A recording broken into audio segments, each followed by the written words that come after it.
What is the deal with blackheads or black dots on the nose? If you want to know the best way to get rid of these, then keep watching. Hi, I'm Dr. Crystal Agu, board certified dermatologist and medical advisor with FemHealth. And today we're going to talk about blackheads. If you want to keep learning evidence-based health information, be sure to hit the subscribe button below. When people refer to blackheads, they are typically referring to one of two skin processes: acne breakouts or enlarged pores. A blackhead to a dermatologist often refers to a specific type of pimple called an open comedone. In comedonal acne, a plug of skin cells and oil forms, but because the pore to the surface is still open, oxygen can get inside this area and turn the skin debris black. This is what is referred to as a blackhead, and it can be treated with one of several common acne-fighting ingredients. The most commonly used acne-fighting ingredient is benzoyl peroxide. Benzoyl peroxide is found in many over-the-counter preparations in the form of a face wash or cream. This ingredient is very effective at treating both blackheads and whiteheads, and for this reason, it's considered a first-line ingredient for the treatment of acne. Another great acne-fighting ingredient is a class of medications called retinoids. The most common ingredient in this class is tretinoin, which is effective at treating blackheads, whiteheads, and other forms of acne breakouts. It also has the added benefit of smoothing out fine lines and wrinkles, and for this reason is one of the most commonly prescribed acne medications. Other times when people are referring to blackheads, they're really talking about enlarged pores. And these pores are incredibly common on the face, particularly the nose. Even if you don't have a true acne breakout,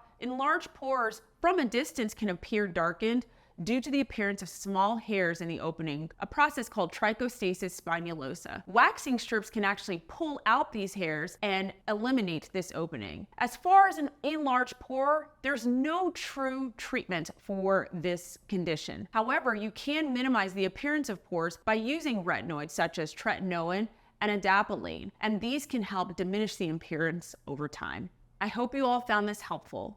Thanks for watching, and be sure to like and subscribe below. The doctors at FemHealth are here for you and your family.